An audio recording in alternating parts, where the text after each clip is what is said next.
Hello everyone, I am Jay, your maths mentor. Welcome back to the आरंभ classes.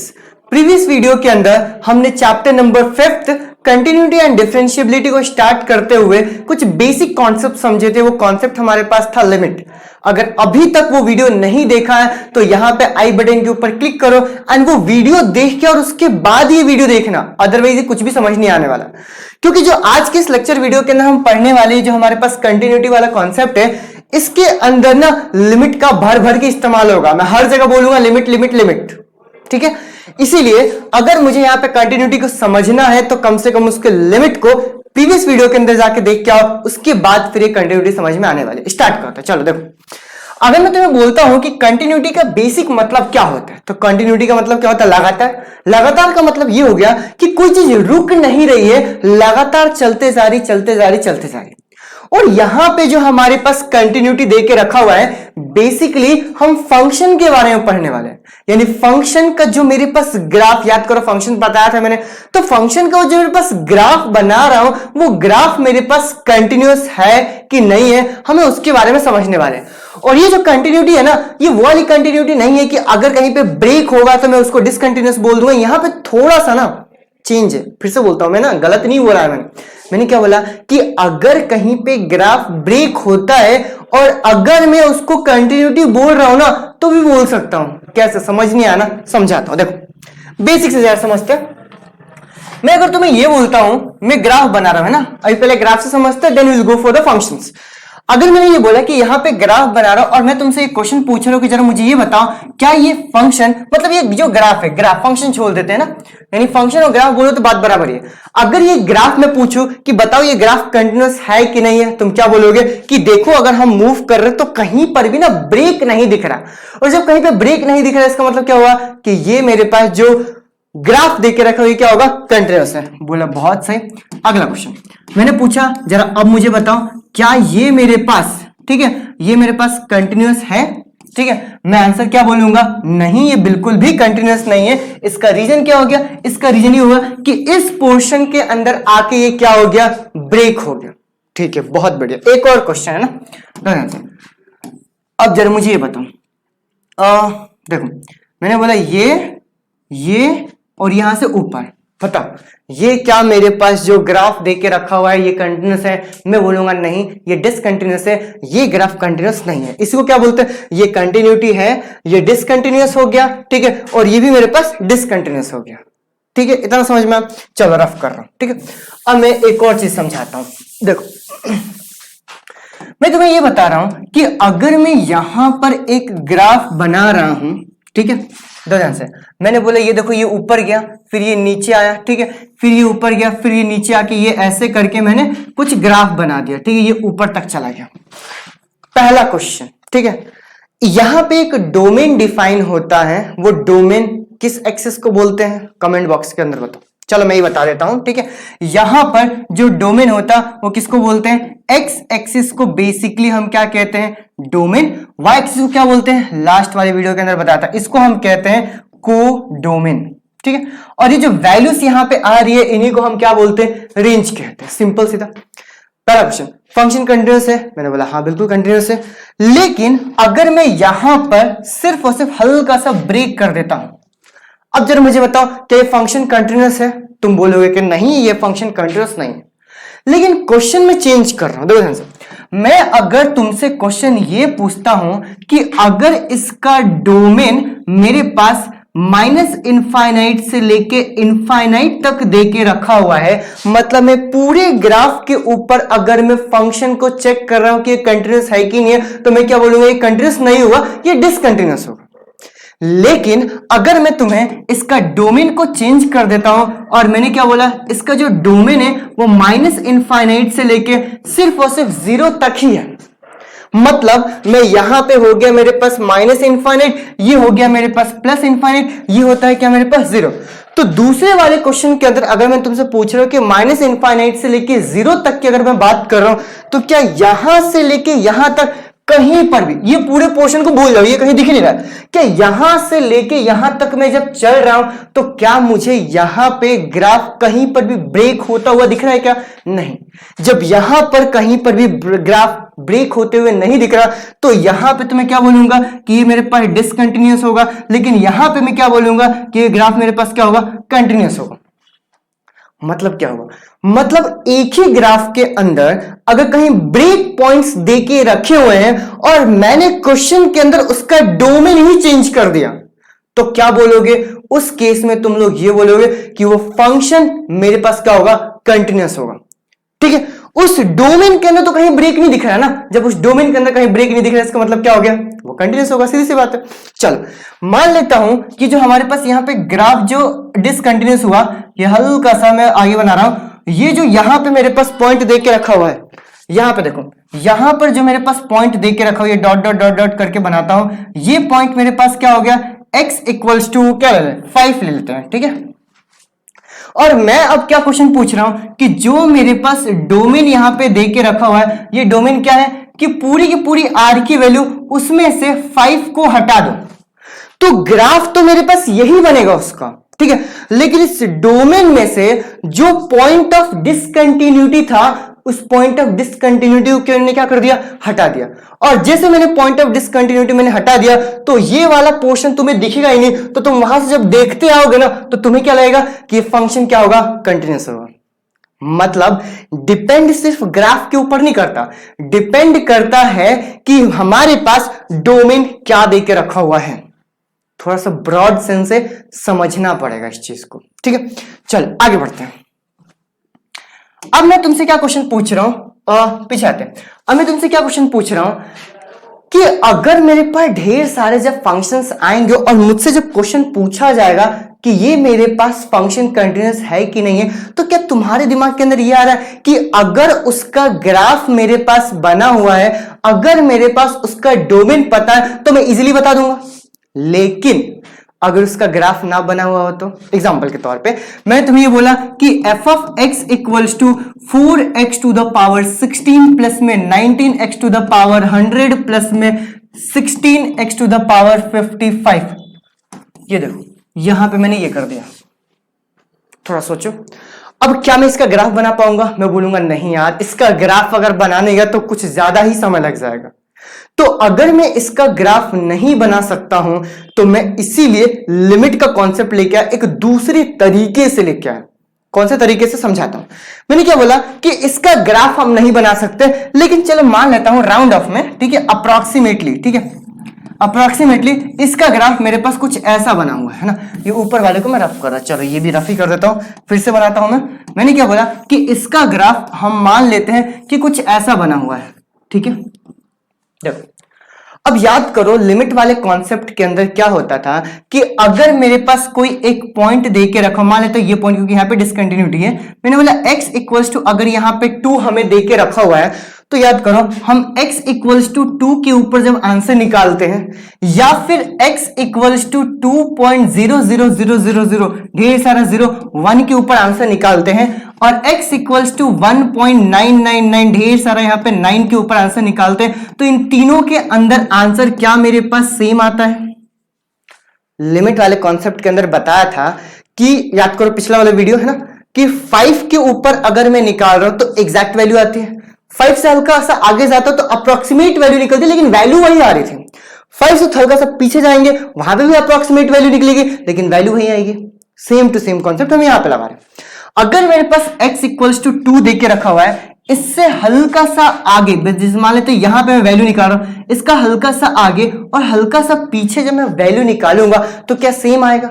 लेकिन अगर same नहीं आ रहा है इसका मतलब क्या हुआ कि वहां पे वो ब्रेक करके रखा हुआ है, मतलब वो जो ग्राफ है वो कहीं ना कहीं क्या है, ब्रेक है। जैसे एक और एग्जांपल लूंगा जिससे ज्यादा बेहतर तरीके समझ में आएगा। एक हमारे पास सिग्नम फंक्शन होता है, ठीक है, इस सिग्नम फंक्शन को हम कुछ ऐसे डिफाइन करते हैं, ये देखो ये होता है मेरे पास 1, यहां पे होता है मेरे पास -1, ये होता है मेरे पास 1 और ये होता है 0। इसको डिफाइन ऐसे करते हैं कि अगर मैं यहां पे f ऑफ x की वैल्यू निकालने जाऊंगा तो 1 आएगा जब x की वैल्यू ग्रेटर देन 0 हो, 0 आएगा जब x की वैल्यू क्या हो, 0, और -1 आएगा जब x की वैल्यू क्या हो, लेस देन 0। समझाता हूं, ये बोल रहे हैं कि अगर कभी भी x की वैल्यू इधर पुट करूंगा तो अगर x की वैल्यू 0 से बड़ा है तो आंसर क्या आएगा 1, 0 से छोटा है तो क्या आंसर आएगा -1, और x के ऊपर आंसर क्या आएगा 0। और इसी का मैंने यहां पर ना ग्राफ बना के रखा हुआ है। अब मैं क्या बोल रहा हूं, मैं ये बोल रहा हूं कि अगर मैं यहां पर f(0) के ऊपर आंसर निकालूंगा तो क्या 0 आएगा। अगर मैं इससे हल्का सा आगे चला गया, हल्का सा आगे 0.00001 के ऊपर चला गया, ठीक है, तो क्या ऑटोमेटिक आंसर क्या आ जाएगा 1, और हल्का सा यहां से पीछे आ गया तो आंसर क्या कर देगा -1। मतलब मैं आगे बढ़ रहा हूं तो अलग वैल्यू आ रही है, मैं पीछे बढ़ रहा हूं तो अलग वैल्यू आ रही है, और उसके ऊपर अलग वैल्यू आ रही है। ऐसा कैसे हो सकता है? ऐसा तभी हो सकता है जब वहां पे क्या हो, ब्रेक्स हो, यानी वहां पे कहीं ना कहीं क्या होगा, ब्रेक होगा। यानी अगर वहां पे ब्रेक होगा, ठीक है, सुनना से, तो ही मेरे पास ये पॉइंट ऑफ क्या होगा, डिसकंटिन्यूटी होगा। अगर वो कंटिन्यूअस ग्राफ है ना, सुनना से, मान लेते ये कंटिन्यूअस ग्राफ है, तो इस पॉइंट के ऊपर इससे आगे वाली वैल्यू और पीछे वाली वैल्यू एग्जैक्टली सेम आएगा। बात आई समझ में क्या बोलना चाह रहा हूं? ठीक है, चलो देखो, रफ कर रहा हूं फिर से।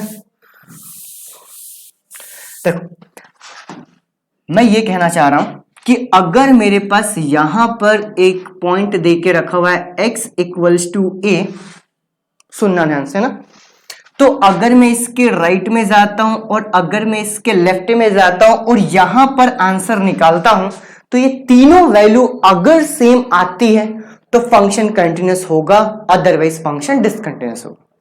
मतलब हमें ग्राफ बनाने की जरूरत नहीं है, हम डायरेक्टली उसकी लेफ्ट हैंड लिमिट निकालेंगे, हम डायरेक्टली उसकी राइट हैंड लिमिट निकालेंगे और एग्जैक्ट फंक्शन के ऊपर वैल्यू निकालेंगे। अगर तीनों सेम हो गया तो फंक्शन क्या हो जाएगा, कंटिन्यूअस, ठीक है। लेकिन कभी कभी किसी किसी केस में क्या होता है कि यहां वाला जो मेरे पास फंक्शन दे के रखा हुआ है f(x) और यहां वाला जो मेरे पास फंक्शन दे के रखा हुआ है f(x), ये दोनों के दोनों सेम हो जाते हैं। और जब मेरे पास वो वैल्यू सेम हो जाती है तो उसके लिए लेफ्ट हैंड लिमिट और राइट हैंड लिमिट निकालना जरूरी नहीं होता, मैं डायरेक्टली लिमिट की वैल्यू निकाल देता हूं। कहने का मतलब ये है, अगर मैं ये बोलता हूं कि लिमिट, ठीक है, x tends to a directly, तो a के आगे और a के पीछे के ये दोनों की दोनों चीजें यहां पे इंक्लूडेड हो गई, ठीक है। और इंक्लूड हम क्यों कर रहे हैं, क्योंकि इसका फंक्शन मेरे पास बिल्कुल सेम देके रखो। मतलब हम ना बेसिकली दो टाइप के फॉर्मूले अप्लाई करने वाले हैं इसके अंदर, ठीक है। हम ये बोलेंगे कि अगर मेरे पास एक वैल्यू है x = a, यहां पे जो फंक्शन है, राइट में जो फंक्शन है और लेफ्ट में जो मेरे पास फंक्शन देके रखा हुआ है, अगर ये दोनों सेम होंगे ना, तो उस केस में सिंपली मैं लिमिट की वैल्यू इस्तेमाल करूंगा, limit x tends to a f(x) अगर मेरे पास f(a) के इक्वल हो जाता है तो मैं क्या बोलूंगा कि मेरे पास जो फंक्शन रहेगा वो क्या रहेगा, कंटिन्यूअस रहेगा। लेकिन अगर ये हल्का सा चेंज हो जाता है, कैसे चेंज होता है, मैं क्या बोलूंगा, यहां पे मैंने लाइन खींचा, मैंने बोला x = a, यहां पे मेरे पास एक अलग फंक्शन देके रखा हुआ है f(x), यहां पे एक अलग फंक्शन देके रखा हुआ है hx, तो इन दोनों ही केसेस में लिमिट अलग अलग निकलेगी। इस केस में क्या निकालूंगा, मैं निकालूंगा लेफ्ट हैंड लिमिट, और इस केस में क्या निकालूंगा, राइट हैंड लिमिट। ये कौन सा लेफ्ट हैंड लिमिट और राइट हैंड लिमिट है, वो वही है जो मैंने लिमिट वाले कॉन्सेप्ट के अंदर बताया था। लेफ्ट हैंड लिमिट क्या था बताओ, limit x tends to a negative f(x), फिर उसको हमने चेंज किया था, चेंज करके क्या बोला था, limit h tends to 0 f(a) minus में h, वही वाला है, ठीक है। समझ में आया? ये देखो, ये क्वेश्चन के ऊपर डिपेंड करेगा। फंक्शन सेम, सिंपल लिमिट लगाएंगे, function different, left hand limit right hand limit लगाएंगे। आगे चलते हैं डेफिनेशन के ऊपर। डेफिनेशन पढ़ते हैं, फाइनली कंक्लूड करेंगे हम, है ना, बिल्कुल एक लाइन में। अब यहां से लिखना है ना, ये लिखने वाला काम है। कंटिन्यूटी के अंदर क्या बोलता है कि अगर मेरे पास f एक रियल फंक्शन है, subset of the real number. Real number का मतलब क्या हो गया, यहां पे मैं r की बात कर रहा हूं, यानी कि -∞ से लेकर इनफाइनाइट की बात कर रहा हूं, एक लाइन के ऊपर, मतलब वो लाइन है ना। आगे, and let see b the, चलिए काम करते हैं, सी को a लेते हैं क्योंकि a को हम लेके पढ़ते आ रहे हैं। A point in the domain of the f, then f is a continuous at a कर देते हैं यहां पे, ठीक है, और यहां पे भी a कर देते हैं और इधर भी एक काम करते हैं, a कर देते हैं ना। तो अगर मेरे पास लिमिट की वैल्यू और फंक्शन की वैल्यू बिल्कुल सेम रही तो फंक्शन कंटिन्यूअस होगा, अदरवाइज फंक्शन कंटिन्यूअस नहीं होगा। ये जो लिमिट दे के रखा हुआ है ना, ये सिंगल फंक्शन के लिए, राइट और लेफ्ट दोनों में अगर सेम फंक्शन है तो फंक्शन डिफरेंट हो गया तो क्या हो जाएगा, लेफ्ट हैंड लिमिट अलग निकलेगी, राइट हैंड लिमिट अलग निकलेगी। समझ में आया? फाइनली अब इसको कंक्लूड करते हैं, ठीक है। अब यहां पे लिखो, देखो यहां पे तुम्हें ये लिखना है कि f of x is continuous if, कब, देखो दो अलग अलग पॉइंट निकालूंगा। सबसे पहला पॉइंट, ठीक है, पहले पॉइंट के अंदर ये बोलूंगा कि अगर मेरे पास limit x tends to a, f of x अगर इक्वल होता है f of a के इक्वल, तो फंक्शन मेरे पास क्या होगा, कंटिन्यूअस होगा। ये कब इस्तेमाल करना है, ये तब इस्तेमाल करना है जब मेरे पास यहां पे x इक्वल्स टू a देकर रखो। ये ग्राफ तकरीबन हर एक क्वेश्चन में बताऊंगा। यहां से अगर आगे जाता हूं, यहां से पीछे जाता हूं, इधर भी फंक्शन और इधर भी फंक्शन, ये दोनों के दोनों फंक्शन अगर मेरे पास सेम है तो ये सिंपल लिमिट का इस्तेमाल करूंगा, वैल्यू निकालूंगा एग्जैक्ट, दोनों सेम हुए, फंक्शन क्या हो जाएगा, कंटिन्यूअस। लेकिन सुना सर, सेकंड वाले के अंदर मैं क्या बोल रहा हूं कि अगर मेरे पास limit x tends to a, नहीं एक काम करता हूं, पहले ये नहीं, पहले आपको ग्राफ बताता हूं, है ना।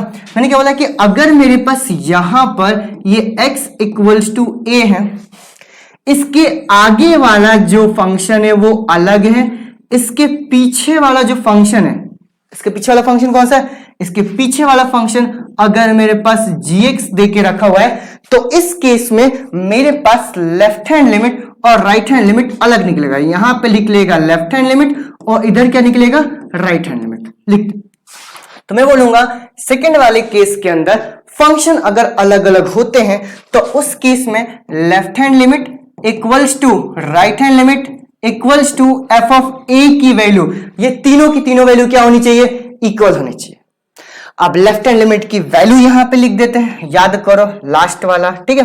लेफ्ट हैंड लिमिट की वैल्यू यहां पे लिखते हैं, देखो लेफ्ट हैंड लिमिट की वैल्यू हमारे पास क्या थी, limit x tends to a negative f of x equals to, right hand limit की वैल्यू क्या थी, limit x tends to a positive f of x equals to f of a, ये equal होना चाहिए। यहां से एक और स्टेप आगे जाएंगे, एक और स्टेप हमारे पास आया क्या था, सुना सर, इसको ये जो x हमारे पास वेरिएबल देकर रखो ना, इसको हम h के फॉर्म में कन्वर्ट करते हैं। कैसे लिखेंगे, मैं बोलूंगा limit h tends to 0 f of a minus में h। नहीं समझ में आया, प्रीवियस वाला वीडियो देख के आओ भाई, क्योंकि वो वहां पे ये ना बहुत अच्छे तरीके से समझा दिया है। चलो यहां पे क्या हो जाएगा मेरे पास, limit h tends to 0 f of a plus में h, राइट जा रहा हूं ना, equals to f of a।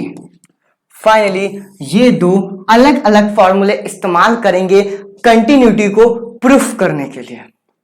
समझ में आया, ठीक है। चलो फाइनली पॉइंट्स टू रिमेंबर, ठीक है। फाइनली हम सारे के सारे पॉइंट्स को क्या करेंगे, सम अप करेंगे। सम अप कैसे करेंगे मैं बताऊंगा अभी, ठीक है। सुना सर, जो पिछला वाला वीडियो था और जो अभी वाला वीडियो, उन दोनों का कंटेंट एक साथ सम अप करते हैं, ठीक है। पॉइंट्स टू रिमेंबर के अंदर जो पहला पॉइंट याद रखना है वो ये है कि अगर मेरे पास यहां पर एक पॉइंट देके रखा हुआ है x इक्वल्स टू a, तो इसके आगे जाता हूं तो a प्लस में h होता है, इसके पीछे जाता हूं तो a माइनस में h होता है, ठीक है। फिर हमारे पास लेफ्ट हैंड लिमिट की कुछ वैल्यू अलग निकलती है, ये हो गया मेरे पास, इसको हम कहते हैं लेफ्ट हैंड लिमिट, ठीक है। पीछे जा रहा है हल्का सा, लेफ्ट हैंड लिमिट की वैल्यू मेरे पास क्या होती है, तो ये होता है मेरे पास limit x tends to a negative f of x। Finally फटाफट लिखते हैं, फिर क्या आ जाएगा, limit h tends to 0 f of a minus में h, लेफ्ट हैंड लिमिट, ठीक है। आगे बढ़ते हैं, फिर हमारे पास क्या था, राइट हैंड लिमिट था। हम राइट हैंड लिमिट को कैसे लिखते हैं, राइट हैंड लिमिट को लिखते हैं लिमिट, बोलते जाओ, बोलो बोलो जल्दी बोलो, limit x tends to a positive f of x, ठीक है। और फिर क्या लिखेंगे, limit h tends to 0 f of a plus में h। अगर मेरे पास left hand limit equals to right hand limit होता है तो हम क्या कहते हैं कि मेरे पास लिमिट एग्जिस्ट कर रहा है, अदरवाइज लिमिट एग्जिस्ट नहीं कर रहा है। ये लिमिट वाला कॉन्सेप्ट था। कंटिन्यूटी के अंदर हमें क्या याद रखना है बताता हूं, तो आंसर, अगर मेरे पास कंटिन्यूटी के अंदर मुझे याद रखना है, ठीक है, तो कंटिन्यूटी होने के लिए पहला मेरे पास कॉन्सेप्ट क्या था, पहला था मेरे पास क्या, कि मेरे पास limit x tends to a, f of x equals to f of a होना चाहिए। ये कब इस्तेमाल करूंगा? जब दोनों साइड फंक्शन मेरे पास सेम देके रखा हुआ है। एंड दूसरा मेरे पास कॉन्सेप्ट ये था कि अगर मेरे पास अलग अलग फंक्शन देके रखे हो दोनों साइड, तो left hand limit equals to right hand limit equals to f of a, ये तीनों के तीनों इक्वल होने चाहिए, तो फंक्शन मेरे पास क्या हो जाएगा? कंटिन्यूअस हो जाएगा। ये रहे आपके पॉइंट्स टू रिमेंबर, पहला पॉइंट और ये आपका दूसरा पॉइंट। ये दो पॉइंट बहुत अच्छे से दिमाग के अंदर हमें बिठा लेना है। और एक और तीसरा पॉइंट भी, ये तीसरा पॉइंट ये है कि अगर समझ में आ रहा है ना, तो नीचे सब्सक्राइब बटन है, बेल आइकन का बटन है, ठीक है, इन दोनों को हिट करना है और वीडियो को शेयर भी करना है दोस्तों के साथ, ताकि उनको भी ये कॉन्सेप्ट इजी वे में समझ में आ सके। आई होप आपको समझ में आया होगा। थैंक यू सो मच, मिलते हैं नेक्स्ट वीडियो के अंदर।